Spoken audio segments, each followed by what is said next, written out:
Welcome back to Super Star Wars, everybody, and we're back in Mos Eisley? Nope, we've got to escape this time because our ship is prepped and ready to go, and we're playing as the man who shot first himself, Han Solo. And who's going to be one of the main characters in the new Star Wars coming out. But you're not correct on that, Andrea. He busted his ankle and therefore halted production for like 2 freaking years. 2 years? That's what people actually thought was going to happen after his plane crash. And I cannot believe... And funniest thing, production didn't cease. That's because the movie's been in post for months now, even when he suffered his plane crash. Yeah, but I still, like, you know, I brought it up when we covered it in Geek News. It was stupid how people were screaming at him because he was going to halt the production for, what was it, supposedly 8 months, and then JJ comes out and says, nope, we plan for stuff like this. We have contingencies. At the very most, maybe they decided to not focus everything on Han this time around. But that's what people like to focus on. It was stupid. They had nothing better to do. Yeah, well, these are the same people that also gave crap to Scarlett Johansson for getting pregnant, and therefore supposedly delaying the production of Captain America: The Winter Soldier. When that, or was that what happened? No, it was the promotion of it. So they held that against her.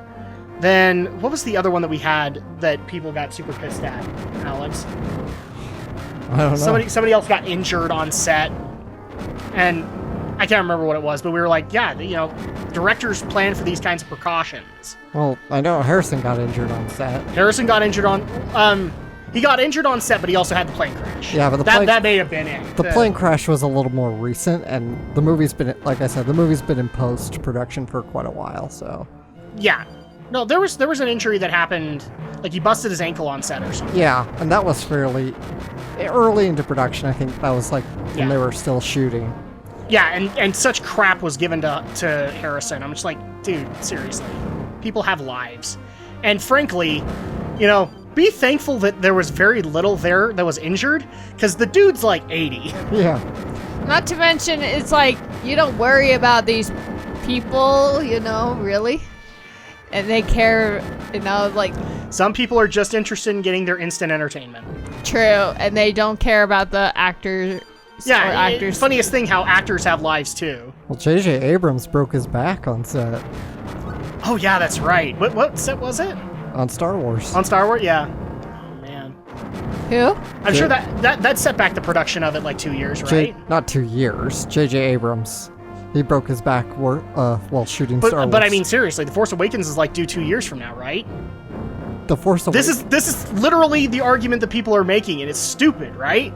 It's due in a month. What are you talking about? Exactly. But people when they see these injuries, they immediately assume that this thing is coming out 6 months later, and JJ comes out and says, nope, this has got its scheduled release, and we're sticking to it. It's almost like directors have come up with plans for this kind of thing. Yes. Speaking as a film major yourself, you know, you plan for this kind of crap. Yes. Even if assuming the worst and JJ had to be in the hospital for a lengthy amount of time. That's why you have a team too. That's why you have an assistant director. Yeah. That's why, because, I mean, at that point, if the assistant director did 80% of the work, that's fine. But also, JJ was laid up, I'm guessing. Possibly. And they probably worked out a good hospital room where monitors could be brought in and he could watch the production. Yeah. It was not like he just took a month off. Yeah. Most directors will keep working. No, at these budgets, you can't afford to take that much time off. Yeah. You know? The studio's handing you millions of dollars. You can't afford to take a break. Yeah. So that's just one of those things that actually irritates me about it, but I mean, what are you gonna do? And now we are actually at the hover combat carrier, which is the boss for Escape from Mos Eisley. I would have thought that it would have been the one dude with the snort code. But no, he was fought in the bar. Oh, you mean that weird I don't know what they actually are called, do you? I'm sure we can look it up. To Star Wars Wiki. The Star Wars universe has it, you know, has a name for it. Whether George Lucas actually came up with a name, we're not sure. I'm pretty sure he has a name. Because I remember Andrea used to have like this big book. It was like I a big, still have it. Oh yeah, you must. I guess you do. It's a big character guide book. Yeah. Why am I not surprised she has something like that? Hey. All right, so we are out of Escape from Mos Eisley. Go ahead and do us an announcer voice, Alex. Aboard the Millennium Falcon, our heroes blast into space in search of the princess. Where's the princess? I don't know. Is she in another system? Look, sir, droids. As the Millennium Falcon approaches the dreaded Death Star, its powerful tractor beam pulls into the battle station's hangar bay. Dun, dun, dun, dun, dun. Once again, really good job with creating the John Williams score in this game.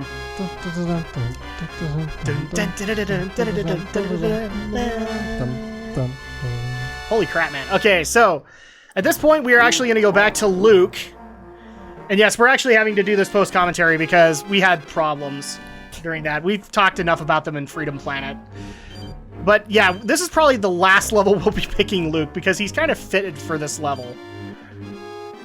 Trust me, in later games, we will not be doing this. Luke becomes kind of overpowered in the later games.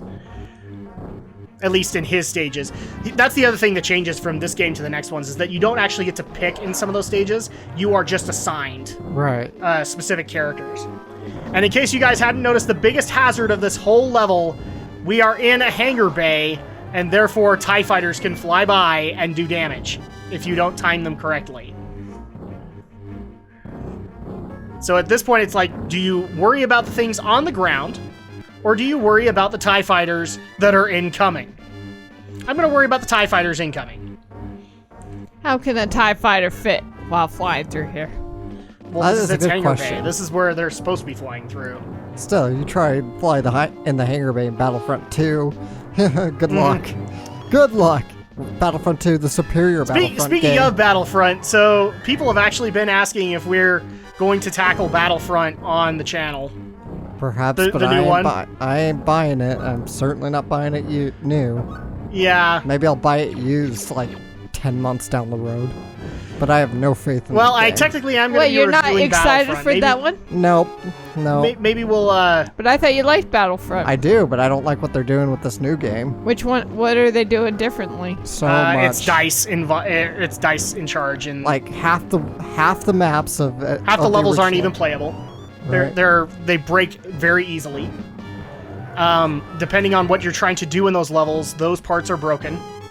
Well, was that in just early production that we've... No, this is currently where they're at right now, and the release date, Andrea, is 2 weeks away. Yeah, this is the last... This is stuff that should have been fixed in like alpha 4 months ago. This is stuff present in the beta mode, but that should have been fixed in alpha mode. Yes. And now, how come they have... And the beta's getting ready to close. Because money. Because EA wants to push this out the door ASAP to arrive with the movie. That's kind of the issue. So rather than they want the hype there.